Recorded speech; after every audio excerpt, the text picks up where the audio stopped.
आप सभी का स्वागत है मेरे YouTube चैनल पे। आज का जो सेशन रहने वाला है वो भारतीय संविधान की विशेषता, इंडियन पॉलिटी, जो कि महेश वर्णवाल 6 to 12 NCERT सार संग्रह से डेली बेसिस पे हम लोग एक दो चैप्टर डिस्कस करते हैं। तो आज की वीडियो में भी 2 चैप्टर हम लोग डिस्कस करेंगे, देखेंगे। आगे वीडियो में बने रहिए आप लोग। तो चलिए स्टार्ट करते हैं। तो इसमें पहला क्वेश्चन है, संविधान में हमारे राष्ट्र का उल्लेख किन नामों से किया गया है? संविधान में हमारे राष्ट्र का उल्लेख जो है किस नामों से किया गया है? तो India that is Bharat, India that is Bharat, India अर्थात भारत के नाम से किया गया है राष्ट्र का उल्लेख संविधान में। हमारे राष्ट्र का उल्लेख जो है संविधान में किस नाम से किया गया है? तो India that is Bharat, India अर्थात भारत के नाम से किया गया है। नेक्स्ट है, भारतीय संविधान में किस प्रकार की शासन प्रणाली की व्यवस्था की गई है? तो संसदात्मक शासन प्रणाली की व्यवस्था की गई है भारतीय संविधान में। भारतीय संविधान में किस प्रकार की शासन प्रणाली की व्यवस्था की गई है? तो संसदात्मक प्रणाली की व्यवस्था जो है भारतीय संविधान में की गई है। नेक्स्ट बॉक्स में देखिए क्या है कि संसदात्मक शासन व्यवस्था में विधायिका का कार्यपालिका पर नियंत्रण होता है। संसदात्मक शासन व्यवस्था जो होता है उसमें क्या होता है कि विधायिका का कार्यपालिका पर नियंत्रण होता है।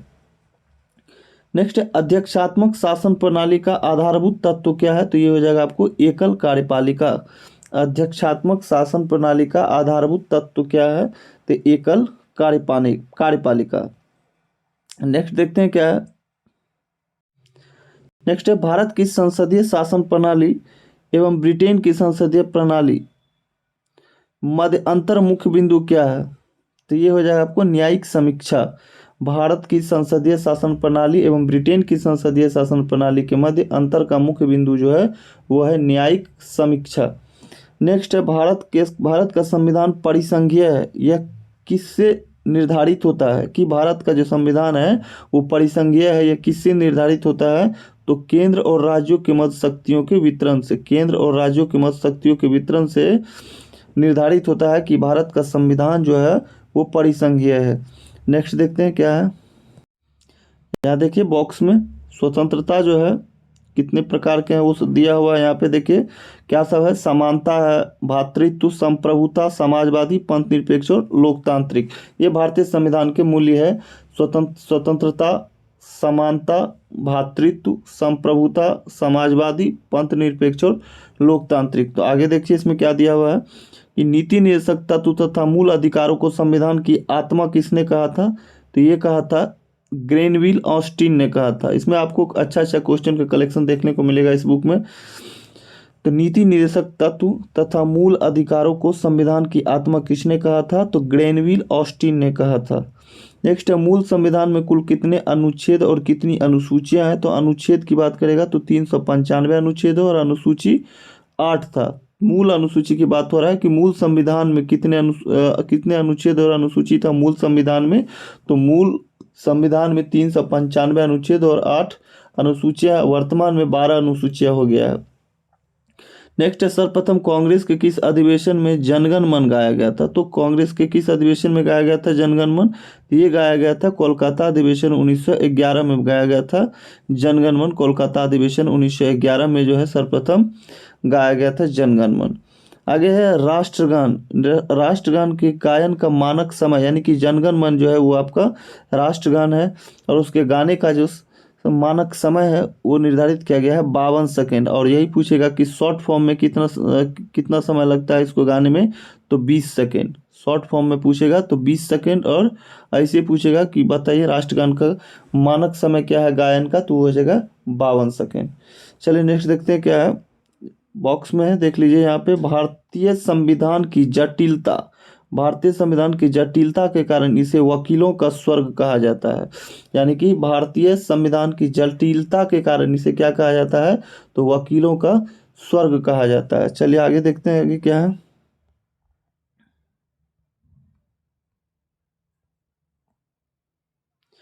नेक्स्ट है, भारतीय संविधान अधिक कठोर तथा अधिक लचीले के मध्य एक अच्छा संतुलन स्थापित करता है। यह कथन किसका है? तो ये कथन है केसी वेयर का। भारतीय संविधान अधिक कठोर और अधिक लचीले मध्य एक अच्छा संतुलन स्थापित करता है। तो यह कथन जो था वो था केसी वेयर का यह कथन था। भारतीय संविधान अंशतः कठोर और अंशतः लचीला, ये भी पूछता है कि भारतीय संविधान कैसा है। तो भारत का जो संविधान है वो है अंशतः कठोर और अंशतः लचीला है, पूछा गया क्वेश्चन है, याद रखिएगा। नेक्स्ट है भारत अर्धसंघात्मक राज्य है, यह किसने कहा था? तो ये भी कहा था किसने? तो केसी वेयर ने ये भी कहा था कि भारत अर्धसंघात्मक राज्य है, केसी वेयर। और भारतीय संविधान अधिक कठोर और अधिक लचीले के मध्य एक अच्छा संतुलन स्थापित करता है, यह कथन भी किसका था? तो केसी वेयर का।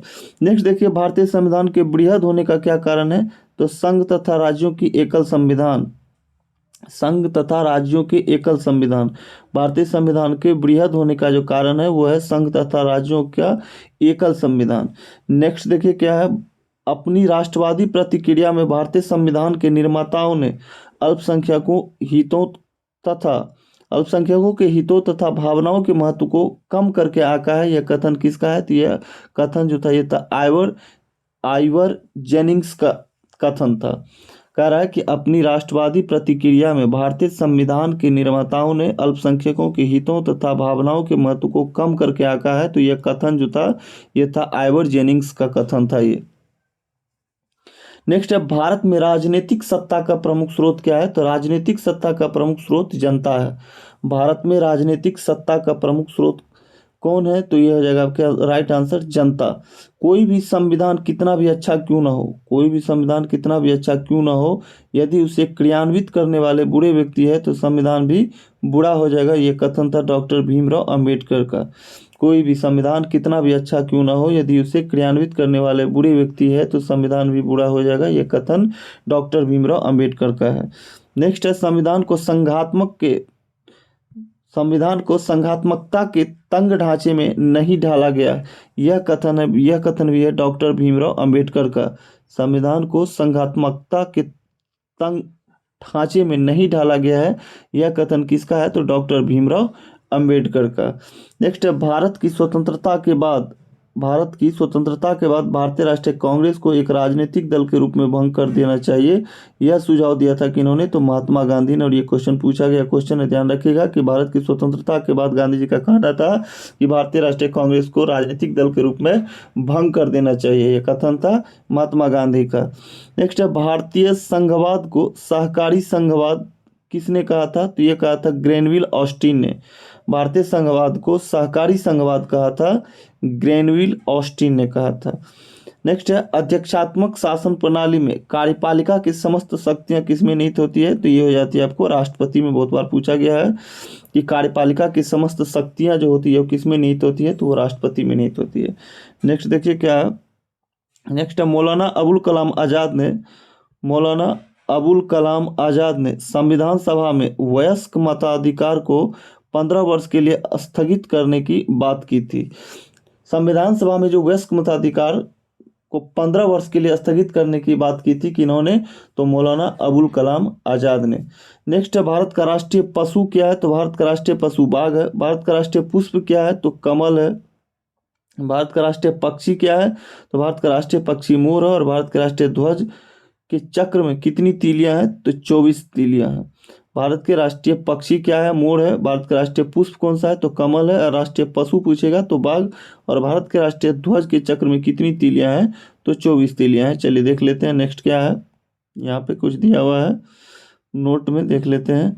देख लीजिए यहाँ पे, एसआर मुंबई बनाम भारत संघवाद 1994 में उच्चतम न्यायालय ने कहा भारतीय संविधान एक परिसंघात्मक संविधान है। किस वाद में कहा? तो एसआर मुंबई बनाम भारत संघवाद में 1994 में उच्चतम न्यायालय ने कहा कि भारतीय संविधान जो है एक परिसंघात्मक संविधान है। अब चलिए अब नेक्स्ट चैप्टर स्टार्ट करते हैं हम लोग। नेक्स्ट चैप्टर जो है वो है 7वीं अनुसूची के प्रमुख विषय। तो इसको भी हम, छोटा छोटा चैप्टर है तो इसको भी आज हम लोग डिस्कस कर लेते हैं। तो चलिए स्टार्ट करते हैं। पहला है, भारतीय संविधान के अंतर्गत सिविल प्रक्रिया संहिता किस सूची का विषय है? तो ये समवर्ती सूची का विषय है। भारतीय संविधान के अंतर्गत सिविल प्रक्रिया संहिता, सिविल प्रक्रिया संहिता किस सूची का विषय है? तो ये विषय है समवर्ती सूची का। नेक्स्ट है जनसंख्या नियंत्रण, जनसंख्या नियंत्रण और परिवार नियोजन तथा आपराधिक मामले भारतीय संविधान के समवर्ती सूची में सम्मिलित है। ये पूछता है, परिवार नियोजन पूछता है बहुत बार, जनसंख्या नियंत्रण और परिवार नियोजन और आपराधिक मामले जो है ये भारतीय संविधान की समवर्ती सूची में शामिल है। शिक्षा किस सूची का विषय है? तो शिक्षा समवर्ती सूची का विषय है। बहुत बार पूछा है, शिक्षा किस सूची का विषय है? तो शिक्षा समवर्ती सूची का विषय है। नेक्स्ट है देखिए, शिक्षा प्रारंभ में राज्य सूची का विषय था। शिक्षा जो था प्रारंभ में किस सूची का विषय था? तो प्रारंभ में अगर पूछेगा तो शिक्षा राज्य सूची का विषय था, लेकिन इसे 42वें संविधान संशोधन 1976 के द्वारा जो है वो समवर्ती सूची में स्थानांतरित कर दिया गया। अब शिक्षा जो है समवर्ती सूची का विषय है। नेक्स्ट है भूमि सुधार, भूमि सुधार भी बहुत बार पूछा है। तो भूमि सुधार किस सूची के अंतर्गत शामिल है? तो भूमि सुधार राज्य सूची के अंतर्गत शामिल है। चलिए नेक्स्ट क्वेश्चन देखते हैं, रेलवे पुलिस किस सूची का विषय है? तो रेलवे पुलिस जो है ये राज्य सूची का ही विषय है। रेलवे पुलिस और भूमि सुधार भी राज्य सूची का विषय है। शिक्षा समवर्ती सूची का विषय है। अब देखिए यहाँ क्या दिया हुआ है, देख लेते हैं इसको एक बार। तीनों सूचियों से संबंधित प्रमुख विषय दिया हुआ है, यहाँ पे देख लेते हैं। पहले संघ सूची हम लोग पढ़ते हैं, देख लेते हैं संघ सूची और राज्य सूची। देख लीजिए, प्रतिरक्षा जो है ये संघ सूची का विषय है। विदेशी मामले ये संघ सूची का विषय है। नागरिकता, नागरिकता भी संघ सूची का विषय है। संचार एवं डाक तार जो है ये भी संघ सूची का विषय है। निगम कर और सेवा कर ये भी संघ सूची का है। युद्ध और शांति ये भी संघ सूची में आता है। और सीमा शुल्क व निर्यात शुल्क ये भी संघ सूची में आता है। और देख लीजिए यहाँ पे दिया हुआ है बीमा, बीमा भी संघ सूची में आता है। प्रत्यर्पण जो है ये भी संघ सूची का विषय है। शेयर बाजार, शेयर बाजार भी आपके संघ सूची में आता है। और अंतर्राष्ट्रीय संधि और करार ये भी संघ सूची के अंतर्गत आता है। और रेलवे, रेलवे भी संघ सूची के अंतर्गत आता है। मुद्रा और रिजर्व बैंक ये भी संघ सूची का विषय है। और समुद्री व हवाई मार्ग ये भी संघ सूची के अंतर्गत आता है। विदेशी ऋण, विदेशी व्यापार ये भी संघ सूची का विषय है। और लॉटरी, लॉटरी भी संघ सूची में आता है। और आयकर, कृषि से भिन्न ये भी आपको संघ सूची के अंतर्गत आता है। जनगणना बहुत बार पूछता है, तो जनगणना भी संघ सूची का विषय है। डाकघर बचत बैंक ये भी संघ सूची के अंतर्गत आता है। डाकघर बचत बैंक संघ सूची। और स्टॉक एक्सचेंज ये भी संघ सूची का विषय है।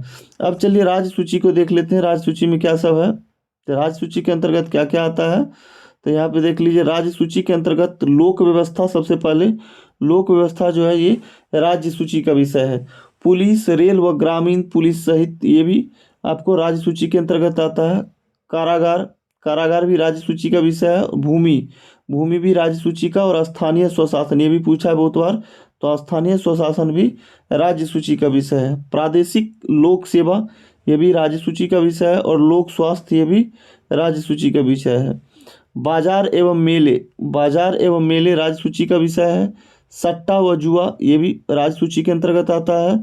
और कृषि भूमि पर संपदा शुल्क ये भी राज्य सूची का विषय है। पशुपालन और सिंचाई, पशुपालन और सिंचाई भी राज्य सूची के अंतर्गत आता है। कृषि पर आयकर, कृषि आय पर कर ये भी आपका राज्य सूची का विषय है। गैस, शराब, मनोरंजन ये सब राज्य सूची में आता है। गैस, शराब और मनोरंजन ये भी राज्य सूची का विषय है, राज्य सूची के अंतर्गत आता है। भू राजस्व या लगान ये भी राज्य सूची के अंतर्गत आता है। विद्युत पर कर, विद्युत पर कर ये भी राज्य सूची का विषय है। और पथ कर, टोल टैक्स जो होता है ये भी राज्य सूची के अंतर्गत आता है। प्रति व्यक्ति कर ये भी आपको राज्य सूची का विषय है। और विलासिता की वस्तुओं पर कर ये भी राज्य सूची का। इसको आप लोग एक बार फिर से रिवीजन कर लीजिएगा, याद हो जाएगा कि कौन सा संघ सूची के अंतर्गत आता है और कौन सा राज्य सूची के अंतर्गत आता है, कौन समवर्ती सूची के अंतर्गत आता है, ये बहुत बार पूछता है। तो अब चलिए अब देखते हैं समवर्ती सूची की, समवर्ती सूची में क्या सब आता है। तो दंड विधि, दंड विधि, प्रक्रिया विधि, दंड विधि और प्रक्रिया विधि ये समवर्ती सूची का विषय है। आर्थिक व सामाजिक योजनाएं ये भी समवर्ती सूची का विषय है। शिक्षा, शिक्षा जो कि राज्य सूची में था ये समवर्ती सूची का विषय है। वन भी समवर्ती सूची के अंतर्गत आता है। विवाह व विवाह विच्छेद ये भी समवर्ती सूची के अंतर्गत आता है। कारखाने व मजदूर संघ ये भी समवर्ती सूची का विषय है। नेक्स्ट है खाद्य पदार्थों और अन्य पदार्थों का अपमिश्रण, खाद्य पदार्थों और अन्य पदार्थों का अपमिश्रण ये भी आपको आता है किसमें, तो समवर्ती सूची में। जनसंख्या नियंत्रण व परिवार नियोजन, ये भी आता है आपको संघ सूची में। जनसंख्या नियंत्रण व परिवार नियोजन, ये भी आता है आपको समवर्ती सूची के अंतर्गत। और न्याय प्रशासन, ये भी समवर्ती सूची के अंतर्गत। संपत्ति का अर्जन व अधिग्रहण, ये भी समवर्ती सूची का विषय है। विद्युत विद्युत भी समवर्ती सूची के अंतर्गत आता है। और बाट और माप भी समवर्ती सूची के अंतर्गत आता है। नेक्स्ट है वन्य जीव जंतुओं का संरक्षण। वन्य जीव जंतुओं का संरक्षण, ये वन समवर्ती सूची का विषय है। समाचार पत्र, पुस्तकें व फिर मुद्रणालय, ये भी आपको समवर्ती सूची का विषय है। समाचार पत्र, पुस्तकें और मुद्रणालय, ये भी समवर्ती सूची का विषय है। स्वच्छता व औषधालय, स्वच्छता व औषधालय, ये भी समवर्ती सूची का विषय है। औद्योगिक विवाद, ये भी समवर्ती सूची का विवाद है। उत्तराधिकार, ये भी समवर्ती सूची के अंतर्गत आता है। विधि वृत्ति, चिकित्सा वृत्तियाँ, ये आपको समवर्ती सूची का विषय है। नेक्स्ट देखिए कीमत नियंत्रण और जन्म मरण पंजीकरण, ये भी आपको समवर्ती सूची का विषय है। कीमत नियंत्रण और जन्म मरण पंजीकरण, ये भी आपके समवर्ती सूची के अंतर्गत आता है। तो इसको आप लोग एक दो बार देख लीजिएगा, याद हो जाएगा अच्छे से, बार बार रिवीजन करिए।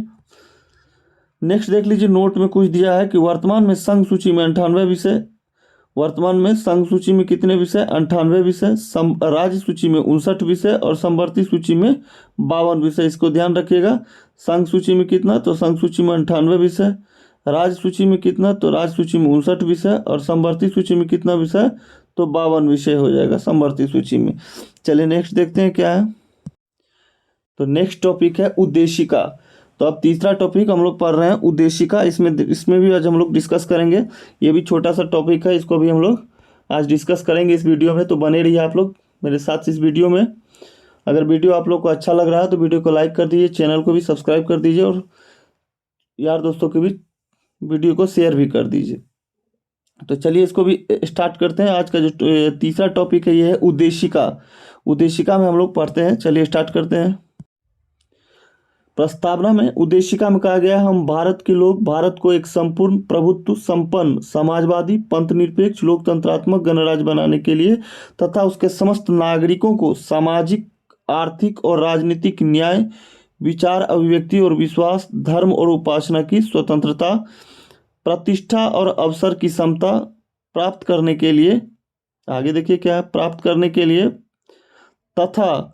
तथा उन सब में व्यक्ति की गरिमा और राष्ट्र की एकता और अखंडता सुनिश्चित करने वाली बंधुता बढ़ाने के लिए दृढ़ संकल्प होकर अपनी इस संविधान सभा में आज 26 नवंबर 1949, याद रखिएगा 26 नवंबर 1949 ईस्वी मिति मार्गशीर्ष शुक्ल सप्तमी संवत 2006 विक्रमी को ये तत्व द्वारा इस संविधान को अंगीकृत, अधिनियमित और आत्मसमर्पित करते हैं। ये था उद्देशिका का लाइन। अब आगे देखिए क्या है, इसका क्वेश्चन पढ़ते हैं हम लोग। पहला क्वेश्चन है कि संविधान सभा में उद्देश्य प्रस्ताव संविधान सभा में कब प्रस्तुत किया गया था। तो उद्देश्य प्रस्ताव जो प्रस्तुत किया गया था वो 13 दिसंबर 1946 को संविधान सभा में उद्देश्य प्रस्ताव जवाहरलाल नेहरू के द्वारा प्रस्तुत किया गया था।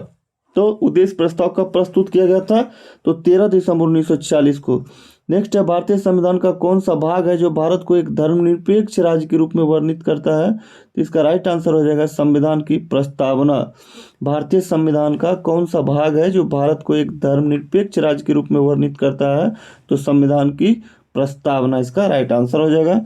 भारतीय संविधान की प्रस्तावना में भारत को एक प्रभुत्व संपन्न समाजवादी पंथ निरपेक्ष लोकतंत्रात्मक गणराज्य के रूप में घोषित किया है। कभी कभी पूछता है, तो भारतीय संविधान की प्रस्तावना में भारत को प्रभुत्व संपन्न समाजवादी पंथ निरपेक्ष लोकतंत्रात्मक गणराज्य के रूप में घोषित किया है। आगे देखते हैं आगे क्या है। सर्वोच्च न्यायालय द्वारा ऐसा किस वाद में कहा गया है, कह रहा है कि सर्वोच्च न्यायालय द्वारा ऐसा किस वाद में कहा गया है कि अनुच्छेद 368 के अंतर्गत संविधान के प्रस्तावना में भी संशोधन किया जा सकता है, परंतु यह मूल ढांचे का उल्लंघन करने वाला नहीं होना चाहिए। तो ये कहा गया है केशवानंद भारती वाद 1973 में कहा गया है कि 368 के अंतर्गत संविधान के प्रस्तावना में भी संशोधन किया जा सकता है, परंतु यह मूल ढांचे का उल्लंघन करने वाला नहीं होना चाहिए। नेक्स्ट है संविधान संबंधी विचार दिया हुआ है, देख लेते हैं क्या दिया हुआ है। देखिए संविधान संबंधी विचार दिया गया है। उद्देशिका को के.एम. मुंशी ने राजनीतिक जनपत्री ठाकुरदास भार्गव ने संविधान की आत्मा तथा ए.एन. पालकीवाला ने संविधान का परिचय पत्र कहा। ये संविधान संबंधी विचार दिया है। तो इसमें उद्देश्य कहा गया है कि उद्देशिका को के.एम. मुंशी ने राजनीतिक जनपत्री ठाकुरदास भार्गव ने संविधान की आत्मा तथा N.A. पालकीवाला ने संविधान का परिचय पत्र कहा है। अनुच्छेद 32 संवैधानिक उपचारों का अधिकार, संविधान अनुच्छेद 32 जो है संवैधानिक उपचारों का अधिकार को डॉक्टर भीमराव अम्बेडकर ने संविधान का हृदय एवं आत्मा कहा है। ये भी बहुत बार क्वेश्चन पूछता है, इसको याद रखिएगा। बहुत बार पूछा गया है कि संविधान का हृदय एवं आत्मा किसको कहा गया है भीमराव अम्बेडकर के द्वारा। तो अनुच्छेद 32 संवैधानिक उपचारों का अधिकार को डॉक्टर भीमराव अम्बेडकर ने संविधान का हृदय एवं आत्मा कहा है। सर अर्नेस्ट बार्कर ने प्रस्तावना को संविधान का परिचय पत्र कहा। ये भी याद रखिएगा, सर अर्नेस्ट बार्कर ने प्रस्तावना को क्या कहा, प्रस्तावना को संविधान का परिचय पत्र कहा है। तो चलिए नेक्स्ट देख लीजिए क्या है यहाँ पे। गोलकनाथ, एक सेकंड रुक जाइए।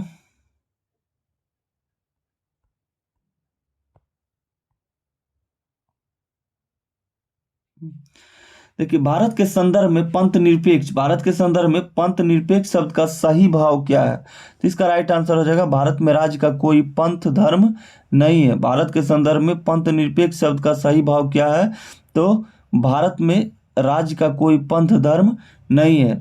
नेक्स्ट है उद्देशिका में सम्मिलित सामाजिक आर्थिक और राजनीतिक न्याय के तत्व किससे संबंधित है, तो 1917 की रूसी क्रांति से। उद्देशिका में सम्मिलित सामाजिक आर्थिक व राजनीतिक न्याय के तत्व किससे संबंधित है, तो 1917 के रूसी क्रांति से संबंधित है। उच्चतम न्यायालय ने किस वाद में यह धारणा प्रस्तुत की कि उद्देशिका संविधान का अभिन्न अंग है। उच्चतम न्यायालय ने किस वाद में यह धारणा प्रस्तुत की कि उद्देशिका जो है ये संविधान का अभिन्न अंग है, तो SR बोम्बे बनाम यूनियन ऑफ इंडिया वाद में, SR बोम्बे बनाम यूनियन ऑफ इंडिया में। नेक्स्ट है सभी व्यक्ति पूर्णतः और समान रूप से मानव है। सभी व्यक्ति पूर्णतः और समान रूप से मानव है, यह सिद्धांत कहलाता है सार्वभौमिक का सिद्धांत कहलाता है।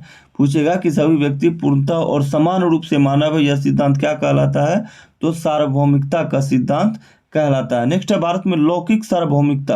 भारत में लौकिक सार्वभौमिकता है क्योंकि संविधान की प्रस्तावना आरंभ होती है हम भारत के लोग से। नेक्स्ट है लोक कल्याण शब्द भारत के संविधान की उद्देशिका में नहीं बल्कि यह राज्य के नीति निर्देशक तत्व का भाग है। लोक कल्याण शब्द जो है ये संविधान की उद्देशिका में नहीं बल्कि यह राज्य के नीति निर्देशक तत्व का भाग है। चलिए नेक्स्ट देख लेते हैं किस संशोधन के द्वारा भारतीय संविधान की उद्देशिका में संशोधन किया गया था, तो 42वें संविधान संशोधन के द्वारा जो है भारतीय संविधान के उद्देशिका में संशोधन किया गया था, 42वें संविधान संशोधन के द्वारा। नेक्स्ट है भारतीय संविधान की प्रस्तावना में जिन आदर्शों एवं उद्देश्यों की रूपरेखा दी गई है उनका विस्तार कहाँ है, तो मूल अधिकार, राज्य की नीति निर्देशक सिद्धांत एवं मौलिक कर्तव्यों के अध्याय में। कह रहा है कि भारतीय संविधान के प्रस्तावना में जिन आदर्शों उद्देश्यों की रूपरेखा दी गई है उनका विस्तार कहाँ है, तो उनका विस्तार जो है मौलिक अधिकार, राज्य के नीति निर्देशक सिद्धांत एवं मौलिक कर्तव्य के अध्याय में है। नेक्स्ट है भारत का सबसे महत्वपूर्ण तत्व क्या है, तो ये हो जाएगा इसका सही आंसर संप्रभुता। राज्य का सबसे महत्वपूर्ण तत्व क्या है, तो संप्रभुता। नेक्स्ट देख लेते हैं क्या है समाजवादी अखंडता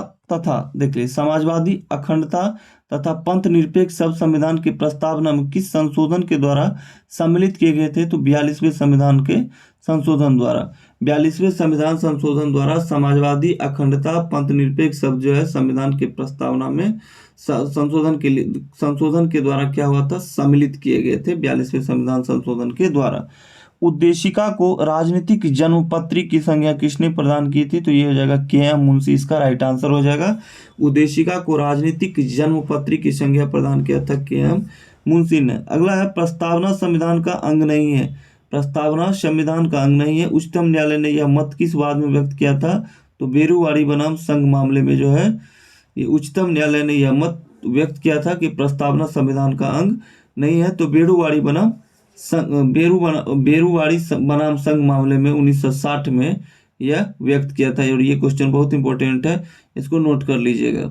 आगे देखिए क्या है, संविधान निर्माण में महत्वपूर्ण भूमिका निभाने वाले संविधान सभा के सदस्य सर अलादी कृष्ण स्वामी अय्यर ने के अनुसार संविधान की प्रस्तावना हमारे दीर्घकालिक सपनों का विचार है। संविधान निर्माण में महत्वपूर्ण भूमिका निभाने वाले संविधान सभा के सदस्य थे कौन? तो सर अलादी कृष्ण स्वामी अय्यर के अनुसार संविधान की प्रस्तावना जो है वो हमारे दीर्घकालिक सपनों का विचार है। अब देख लीजिए लास्ट क्वेश्चन क्या है, नोट में दिया हुआ है, देख लेते हैं इसको। गोलकनाथ बनाम पंजाब राज्य, गोलकनाथ बनाम पंजाब राज्य के मामले में न्यायमूर्ति एम हिदायतुल्लाह ने उद्देशिका को संविधान का मूल आत्मा कहा है। ये किसमें कहा है? तो गोलकनाथ बनाम पंजाब राज्य मामले में न्यायमूर्ति थे एम हिदायतुल्लाह ने उद्देशिका को संविधान का मूल आत्मा कहा है। तो आज हम लोगों ने 2 चैप्टर डिस्कस किया है। अगर वीडियो आप लोग को अच्छा लगा हो तो वीडियो को लाइक कर दीजिएगा, चैनल को सब्सक्राइब कर दीजिएगा। इसी तरह के वीडियो इस चैनल पे आते रहेगा। आप लोग इस वीडियो से जुड़े रहिए, रोज नया नया चैप्टर नया नया सब्जेक्ट से आते रहेगा। कंटिन्यू वीडियो इस चैनल पे आते रहता है, तो आप लोग इससे जुड़े रहने के लिए मेरे चैनल को सब्सक्राइब कर लीजिए। मिलते हैं फिर से अगली वीडियो में।